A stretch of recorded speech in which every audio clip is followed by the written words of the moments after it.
In this video, we're headed to a place called Soweto, which means Southwestern Townships. Now, a township, at least in South Africa, because I believe other countries, they may have a different definition, but in South Africa, a township is an urban settlement that was created for non-whites, basically to separate the non-whites from the whites during the apartheid regime. This place is also popular for many other reasons. One, Nelson Mandela used to live here. This was the epicenter of many political campaigns and many other things. I'm heading to a bike tour. They have walking tours. They also have a hop-on, hop-off bus tour, but I want to ride the bike through the area. I'm just going to show you a little bit of the scenes of the town. And before I show you those, let me start off by saying that we began the tour at a place called the Hector Pietersen Memorial. Earlier I talked about some of the political campaigns. Well, one of them was a student uprising called the Soweto Uprising. This is when many of the black students were gathering to protest because of the education they were receiving. They weren't able to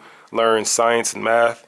They had to learn things like clerical work and washing clothes and things of that nature. During the protests, the students were stopped, and then later on, eventually, they were shot down. And Hector Pearson, or Pietersen, I think that's how you say it, was one of the kids that passed away. If you look to the left of the picture, the girl, Antoinette Pietersen, was his sister. And actually, she's still alive. During the tour, I saw her near the memorial, but she was involved in another tour, so I wasn't able to speak with her. But I would say every movement has that one situation or that one event that kind of changes everything. It tilts the tide in favor of one group. And this was probably at the Soweto Uprising, because the pictures and the events that happened here was shown all throughout the country and sparking other campaigns and movements. So in summary, this is where most tours will begin, the Hector Pietersen Memorial. And let's start this tour. So you see the white mountains there? Yes. Those are called mine dumps. Mine dumps. Yeah, so the extraction from the mine and the unwanted soil, they just dump it here. The reason why they wanted to barricade the black community from the white. Okay. So after those mountains, it becomes the northern side, the suburbs. The other side, the township. The gold that was found here in this region was a game changer for this city. People came not only from other parts of Southern Africa, but just the whole world to get a piece of everything going on. In the horizon, the golden hill that you see, that is a mine dump. It is the waste from the mining of the gold. And when you drive into Soweto, you're going to see this a lot.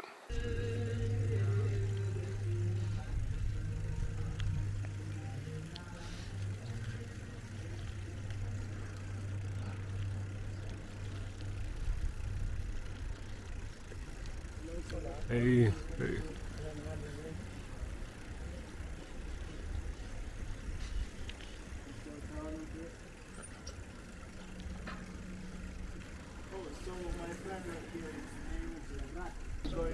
Okay. Now remember, Soweto means Southwestern Townships, plural, townships, plural. So this place is made up of different neighborhoods, and some are gonna look different than others. You know, some of the homes, the infrastructure may be better. Other homes may not be as built up. Towards the middle of the video, we're gonna get a chance to see inside a shanty home and see what it looks like.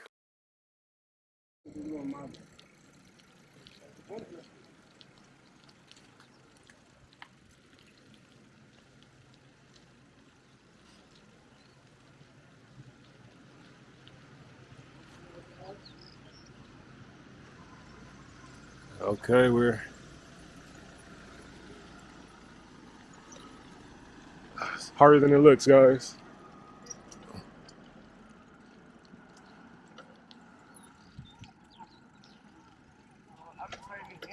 Uh-huh. Okay. Okay. Okay, yeah.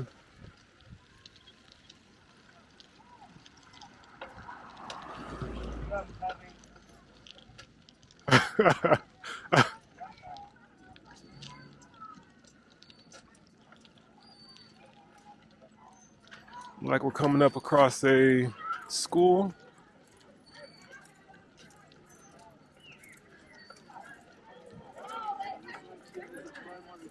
Primary school, okay. Yep. Yeah.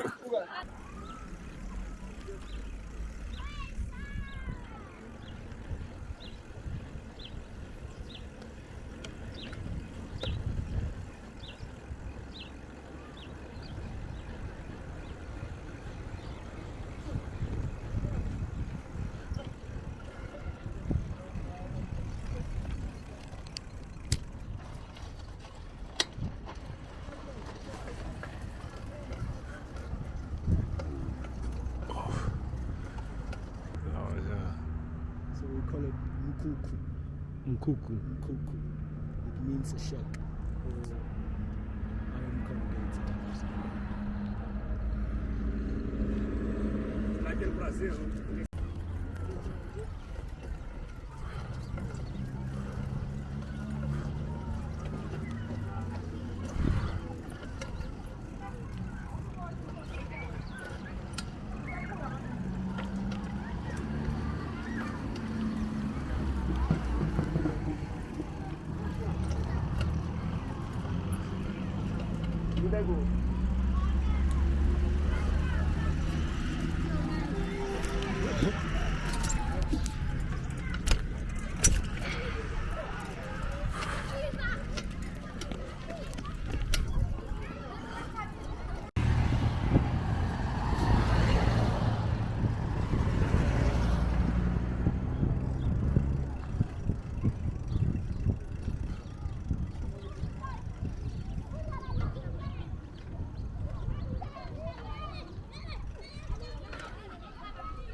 Be temporary. It's meant to be a temporary housing solution for the people who reside here. This community's name, firstly, is called Nomzamo Park. Okay. It was founded by the late second wife of the late former president, Nelson Mandela. Please be careful. Oh, yeah. Nelson Mandela was married to 3 wives. This informal settlement was named after the second wife, being Winnie. Winnie was considered the mother of the nation. So her names were Winnie Nomzamo Madikizela Mandela.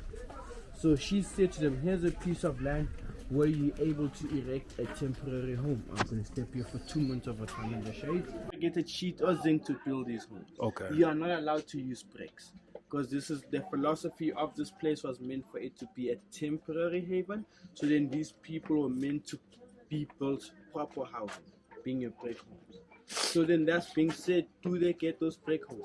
No, they don't, because the government does build them, but then due to the corruption rate, those homes end up being sold to people who are able to buy them.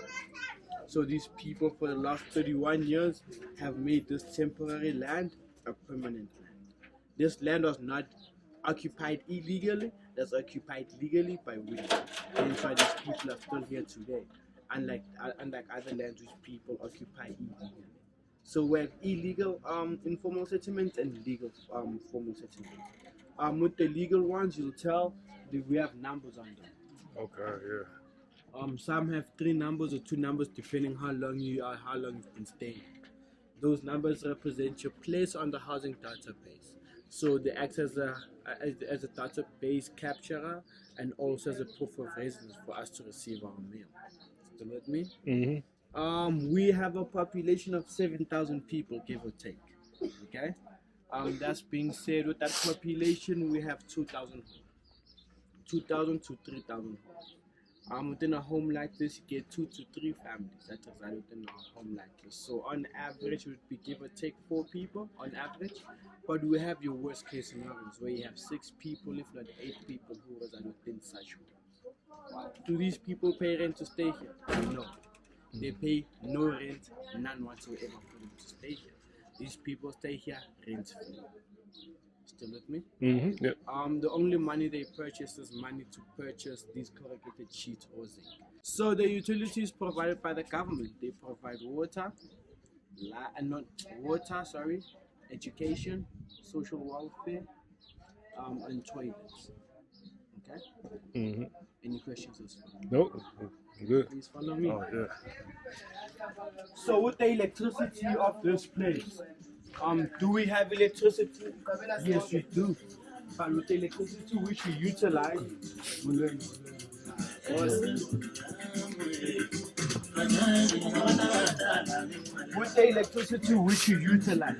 we utilize what we call illegal connections.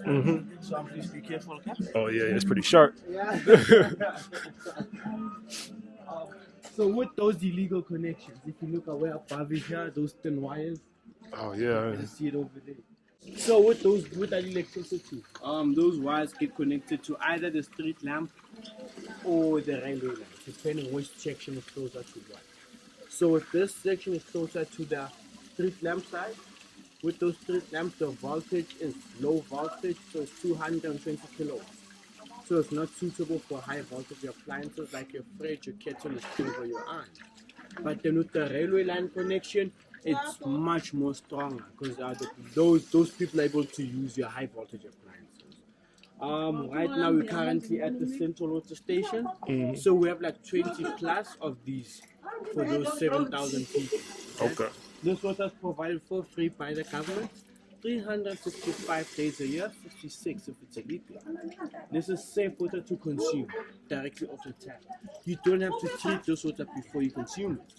This water is available all 4 seasons. So we use this water for laundry services, drinking purposes, cooking, and the cleaning of our homes, and also bathing purposes. Please just be careful over here. Oh, yeah. Woo! There is now, especially when you live in the pathway, people usually bang against your home. People actually put up such protection. Okay. So that people don't bang on their home. Okay. So with the majority of this population, we're looking at, from 100% of the population, we are looking at a 60% figure or amount of people who are unemployed. The reason for that is that the older generation, the older generation was not as educated. Please be careful. The older generation was not as educated as the younger generation now.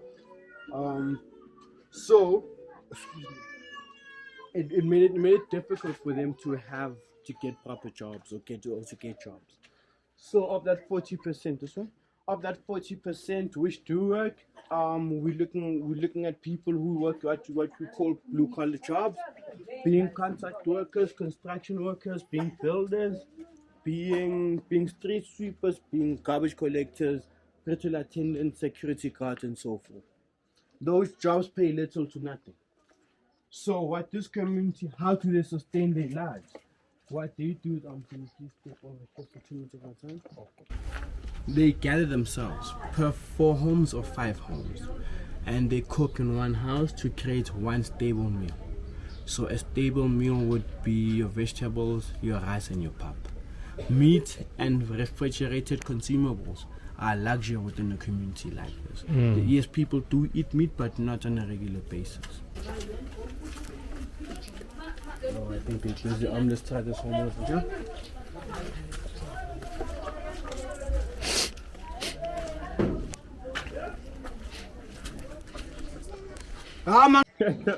Oh, please come in. Bend down. Oh, Hey, yeah. run down there, send me, man. Oh, yeah. So on average, this is what these homes look like. So the homes are all identical, but differ according to size and the decoration of the interior of the home. I call these open plan homes without a toilet. Okay, you literally pick one spot that becomes a if you pick one spot that becomes a sleeping area, and then another spot would be a kitchen area. Okay. Okay. So with the types of fuels we use when it comes to cooking, we use gas, we use propane or paraffin, we also use wood stoves. It would vary from household to household what type of fuel they prefer. So with the fuel stoves, those are for free because they collect wood from your open files, like those fallen down trees, and they chop them down and then insert them into the stoves. They use those mostly in the winter season because they act as a heater for the household. With the propane or paraffin stoves rather, those are cheaper but cost you much more in the long run. You're looking at, I think it's $5 if not $6 for a liter of paraffin, and that's sufficient for breakfast and the supper they cook, and 2 maybe 3 of those big pots for them to boil water for them to bathe. And then with the gas, it's very expensive when you purchase it once off, but then it lasts you longer, close to 30 days. A 9 kg canister would roughly cost you $10 if not 50. Still with me? In this household, Ningake, So 4. we have 4 family members. Mama nabantwana bethu. So it's him, the wife, and the 2 kids. Okay. And then, so in your less unfortunate homes, what happens is where there are more members, they remove a cushion from the bed, they place it onto the floor to create more sleeping space for the other members of the household. Okay. So these buckets are used for storage purposes and also water collection. Okay. Certain homes have insulation boards around the house on the inside, but then we advise people not to, because should that house catch fire, it makes it harder for us to switch it off. So when the house is like, it's easier for us to switch it off should there be a fire within a certain house.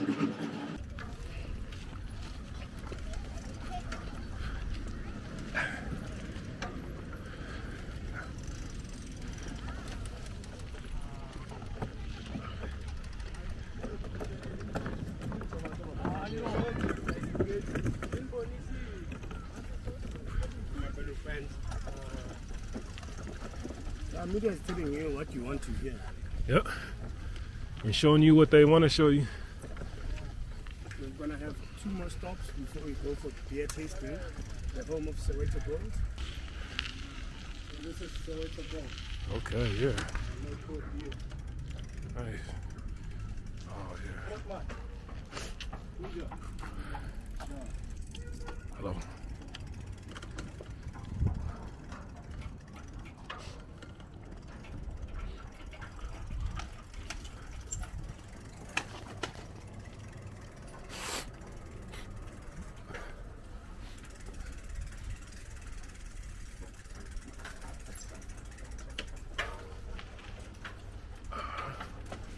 All right, guys, gonna try some beer, local beer.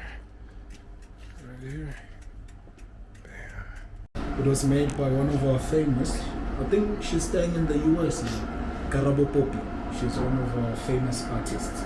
So she was the one who designed this for the local beer. So you can come inside. This is where all the magic happens.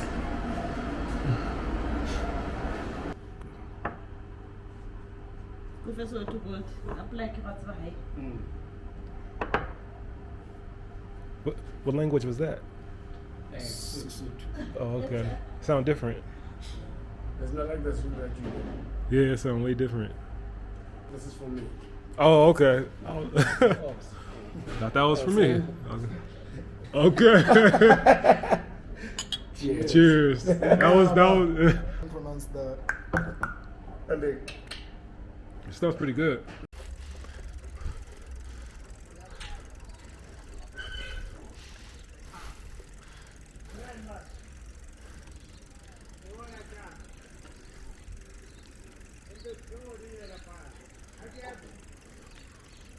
Okay. Yeah. container nephephula la kuneyitulo Yeah. oh yolitolo yona Orekhona ngoba sithi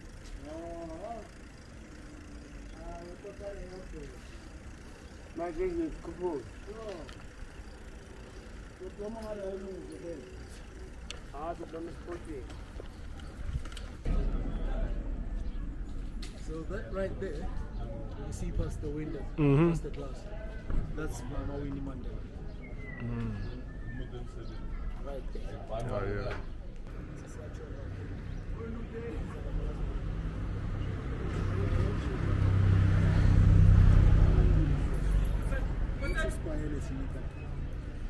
you can see it.